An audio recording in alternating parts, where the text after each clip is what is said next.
Are you working with patients with wrist pain that they're getting from being on the computer too long and you think that teaching them ergonomics is going to be enough? What do you think? What do you think? Is that going to actually help them? My name is Huang. I'm an occupational therapist and certified hand therapist, and it doesn't. Teaching ergonomics is just not enough. But I'm going to share with you what are some things that I think we need to do as therapists treating and working with people with like the generic wrist pain, right? My name is Huang. I'm an occupational therapist and certified hand therapist. Over 10 years ago, I started my therapy clinic, and I do a lot of workers' comp, and I get a lot of those questions of like, oh, do I have this problem because I'm on the computer all the time? Not really. There's a lot of people on the computer all the time, and we don't all have hand pain and wrist pain. Over 5 years ago, I started Hand Therapy Seekers because I think that therapists need more options in their career. And one of the ways that you have more options is to develop your clinical skills. So let's talk about generic wrist pain and ergonomics, right? So I learned ergonomics back in the day. I've been a therapist for over 25 years. It's the generic, arms by the side, elbows at 90, wrist straight, and all that good stuff. The information is out there. And yes, you can reiterate it. You can say, hey, just in case you didn't know, these are the things. There's a lot of gadgets on the market to help people manage their pain, manage their positions, and all that good stuff. But at the end of the day, there's a root cause. What is the root cause that is causing someone's arms and hands and wrists to be painful to the point where it's hard for them to sit at the computer for any length of time and work, right? I'm not saying you shouldn't share those information. I'm just saying it shouldn't take us 8 to 12 sessions to get it done. Is it still important to provide that type of information? Ask them, what have they done so far in their clinic? Are they making adjustments to their screen? Are they working with the right keyboard? Those things are important. But fundamentally, there is something wrong with their body, with their wrists, with their positioning, with the way they move that requires us to really help them to get rid of it so that you should be able to sit in any position. I am not in the most ergonomic position when I'm sitting at my table. This is a table I built. This is a treatment table I built so that I could treat more patients. This is the back part of my office and my clinic. So I built out this little table. I work off of a laptop. So yeah, people know I am not ergonomically correct, but yet my wrist doesn't hurt, right? How? It's because I treat the whole arm. So when it comes to the wrist types of injuries that you're having, the wrist pain, oh, is it from the computer? You can say, no, it's not necessarily from the computer, but let's take a look. And so is so important about what you do with those wrist patients or those patients with that type of wrist pain is your evaluation process. I'm gonna write this shit down. It has to do with your evaluation process, right? So you have to eval. You have to get their story, right? When, how long, what you doing, right? What are they doing? What are they doing? What are they doing? Right? What other things have they done anything? What kind of activities do they like? Are they moving at all? How are they sitting at theirs? All those things. You get their story. And then the most important part is you have to do objective clinical testing. Clinical testing. So you want to definitely check out all the problems that they potentially could have. And I want you to think about, not all the potential problems. Let me rephrase. Let's put it into scope so that you can evaluate these people correctly. So you can look at it from a joint perspective and say, do they have enough motion?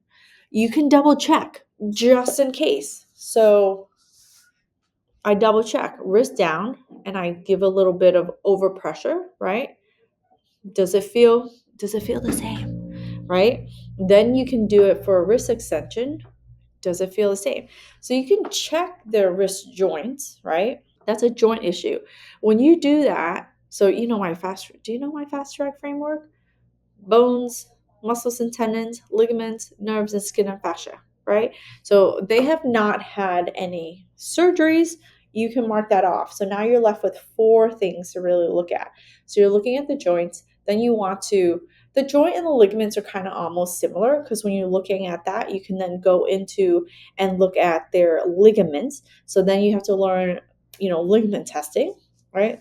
Carpal ligament testing. I teach that in my manual therapy course, how to find all the carpals, how to manipulate them, how to test for them. So if you're interested in that, I'll leave the links below, but you're basically checking to see how their ligaments feel. Are they hypermobile? Are they hypomobile, right? Are they stiff as a board? Or are they loosey-goosey? And you want to definitely check between both wrists because you want to compare. And most of the time, people who have those type of tendonitis types of issues probably have it in both sides. Like just, tends to happen because if you're working on the keyboard, aren't you using both hands? Oh no, but this one goes like this all the time. This one goes like this. Regardless, check both sides. That's a rule of thumb. So you're checking the joints, you're checking the ligaments, and then you have to check for the muscles, right? So I encourage you to check. It's called resisted wrist extension. So you see the wrist, right? And you're going to check for the wrist. You can check for the fingers. You can also check for the nerves. So you have to go through those clinical testing.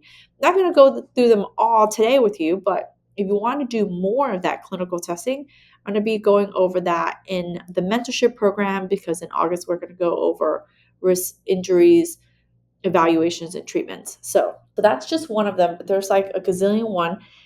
It's all based off of their story. It's all based on, you would pick your clinical test based off of the symptoms of what they tell you, right? I'm going to go in more detail that. But once you do your clinical test, and I'm going to encourage you, you got to look up the chain, right? Check the fingers, check the wrist, check the elbow, check the shoulder. You'll find that a lot of times your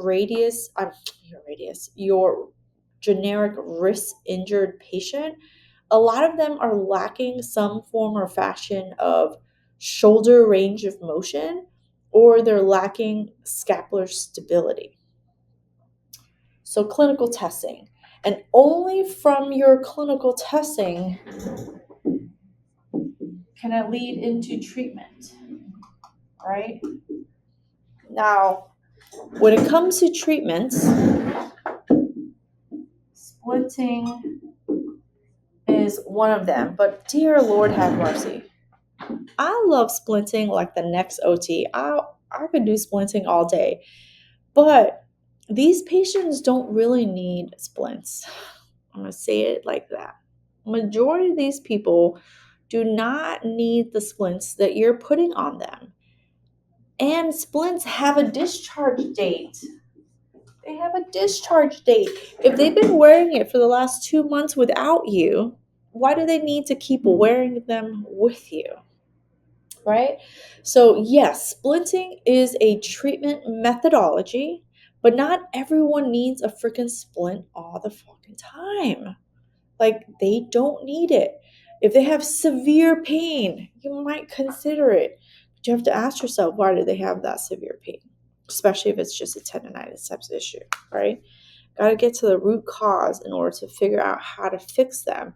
Exercises only at the wrist. I used to do wrist curls all the time. They do not help if you don't understand what's going on. If you do find that the problem is in the shoulder, why would you ignore it? Your treatment has to be above and below, right? It has to be above and below. So if you're working with, a wrist because a wrist injury or wrist pain because I'm on the computer too long, you've got to look outside the box in order to be able to treat them well. If you're only giving them putty and you're only giving them wrist curls to do, it's just not enough to really heal them.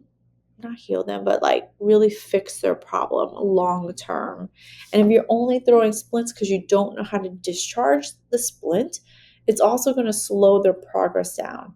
And consider it, most people are either coming out of pocket to go to a place that will give them the time and attention, right? Number one, they're willing to pay out of pocket, they're willing to pay cash. So you have to treat them in a way that's going to help them see progress. Number two, insurance companies, their co-pays are so much higher, even if they go in network.